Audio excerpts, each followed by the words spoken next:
Students, आज जो lecture है वो है ग्रिफ्थ एक्सपेरिमेंट। आज का जो लेक्चर है वो बेस्ड है ग्रिफ्थ के एक्सपेरिमेंट पे। और ग्रिफ्थ एक्सपेरिमेंट जो है ये ऐसा पहला एक्सपेरिमेंट है जो दिया गया प्रूव करने के लिए कि जेनेटिक इन्फॉर्मेशन जो है वो ट्रांसफ़र हो सकती है। ठीक है, अब ये एक्सपेरिमेंट किसने दिया? ये दिया एक साइंटिस्ट ने जिसका नाम क्या था? जिसका नाम था फ्रेडरिक ग्रिफ्थ। और कब उसने दिया? 1928 में। और इस एक्सपेरिमेंट ने आगे क्या प्रूव किया? एक तो इसने बताया कि जेनेटिक इन्फॉर्मेशन जो है वो ट्रांसफ़र हो सकती है कहाँ से? From one organism to another organism. ठीक है, एक तो इसने ये कहा और लेटर ऑन जो है साइंटिस्ट ने प्रूव किया कि जेनेटिक मटेरियल जो है वो क्या है? It is DNA. अब हम डिटेल में इस एक्सपेरिमेंट को देखें तो ये फ्रेडरिक ग्रिफ्थ जो था, या ग्रिफ्थ शॉर्ट में, ये किस पे काम कर रहा था? ये एक बैक्टीरिया पे काम कर रहा था। उस बैक्टीरिया का नाम क्या था? Streptococcus pneumoniae. ठीक है, और ये बैक्टीरिया जो है ये डिजीज़ किस में कॉज कर रहा था? माइस में। और उस डिजीज़ का नाम क्या था? निमोनिया। अब इस बैक्टीरिया की जो थी कितनी स्ट्रेन्स थी? ये दो स्ट्रेन्स थी इसकी, एक थी एस स्ट्रेन और एक थी आर स्ट्रेन। ठीक है, जो एस स्ट्रेन थी वो क्या थी? It was called as smooth. Smooth क्यों? क्योंकि इसके बाहर क्या था? एक लेयर थी जिसको क्या कहते हैं? कैप्सूल। ठीक है, इस बैक्टीरिया के आसपास एक लेयर थी जिसका नाम था कैप्सूल। इसीलिए ये लुक लाइक, ये कैसा दिखता था? स्मूथ। इसीलिए इसको एस स्ट्रेन कहा गया। और ये कैप्सूल होने की वजह से ये क्या था?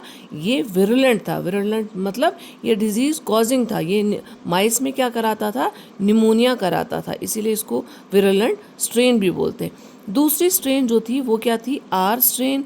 आर स्ट्रेन रफ क्यों थी? क्योंकि उसके बाहर ये कैप्सूल जो है ऐसा कोई कैप्सूल नहीं था।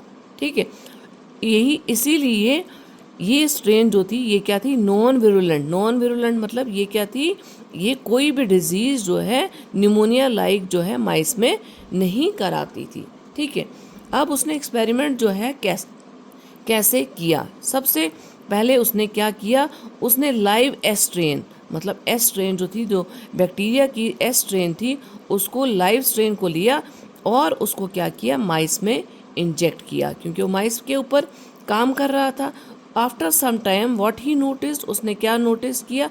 जब उसने इस माइस को लाइव स्ट्रेन से इंजेक्ट किया तो ये माउस या माइस जो थी ये क्या हो गई? दे डाइड, वो मर गई। सेकेंड स्टेप में उसने क्या किया? उसने लाइव आर स्ट्रेन लिया और again he injected live R strain bacteria into mice. After some time, थोड़ी देर के बाद उसने देखा कि माइस क्या ज़िंदा रहती है कि मर जाती है। लेकिन उसने क्या देखा? उसने देखा, जब माइस को देखा तो वो क्या थी? दे लिव्ड, वो ज़िंदा रही।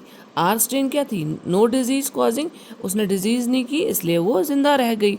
उसके बाद उसने तीसरा एक्सपेरिमेंट किया। तीसरे एक्सपेरिमेंट में उसने क्या देखा? उसने क्या किया? उसने हीट किल्ड। इसमें फर्स्ट में क्या लिया था? लाइव। लेकिन इसमें इसने क्या किया? इस एस्ट्रेन को क्या किया? हीट किल किया, मतलब हीट ट्रीटमेंट दिया ताकि वो मर जाए। प्लस उसने क्या किया? Then he injected heat killed strain into mice. After some time उसने क्या देखा? ये मरा हुआ एस्ट्रेन बैक्टीरिया जब इसने इंजेक्ट किया माइस में तो उसने क्या देखा? कि माइस जो है वो सरवाइव कर गई। ऐसे क्या होता था? जब लाइव एस्ट्रेन डालते थे तो वो क्या कर जाती थी? माइस, उसकी डेथ हो जाती थी। लेकिन जब उसने एस्ट्रेन लिया, लेकिन कौन सा लिया? Heat killed. यहाँ पे देख रहे हैं आप, माइस ने क्या किया? वो जिंदा रह गई या सरवाइव कर गई। उसने एक फोर्थ एक्सपेरिमेंट किया। ठीक है, फोर्थ एक्सपेरिमेंट में उसने क्या किया? ये लाइव आर स्ट्रेन लिया। ठीक है, this live R strain plus heat killed ये एस स्ट्रेन। ठीक है, प्लस उसने क्या किया? इन दोनों का मिक्सचर बनाया, R strain plus heat killed S strain. And then उसने क्या किया? माइस को इसका इंजेक्शन दे दिया। ठीक है, उसके बाद थोड़ी देर के बाद वो रुका। होना क्या चाहिए था? जब लाइव आर स्ट्रेन डालते हैं तो माइस क्या करती है? सरवाइव। ठीक है, सरवाइव। जब हीट किल डालते हैं तब भी माइस क्या करती है? सरवाइव। यहाँ पे भी जब हम दोनों का मिक्सचर डालने चाहिए थे तो क्या करनी चाहिए थी, माइस जो है या माउस जो है वो सरवाइव, लेकिन व्हाट ही नोटिस्ड, उसने क्या देखा कि माइस जो है उसकी क्या हो गई, डेथ, उसकी क्या हो गई, डेथ। इसलिए उसने क्या किया, उसने इस 4 स्टेप वाले इस माइस से क्या निकाला, बैक्टीरिया एक्सट्रैक्ट किया और देखा कि वो क्या है, वो लाइव एस्ट्रेन है। डाला क्या था उसने, हीट किल्ड, लेकिन उसने देखा उन माइस में कौन सा बैक्टीरिया मिला उसे, एस्ट्रेन। वहाँ से उसने कंक्लूजन क्या निकाला कि मैंने तो आर स्ट्रेन डाला था और एस्ट्रेन हीट किल्ड, ये लाइव एस्ट्रेन कहाँ से आ गया।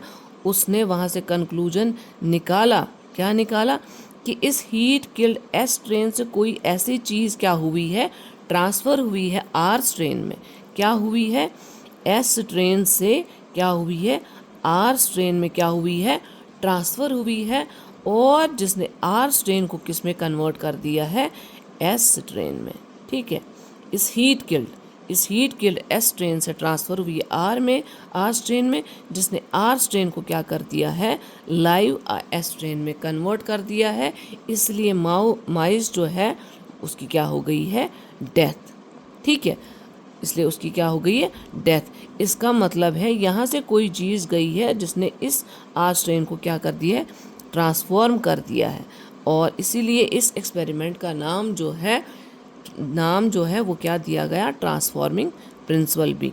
इसका मतलब है जेनेटिक मटेरियल जो है इस हीट किल से ट्रांसफ़र हुआ from one organism to another. इसका मतलब है जेनेटिक इन्फॉर्मेशन जो है वो ट्रांसफ़र हो सकती है from one organism to organism.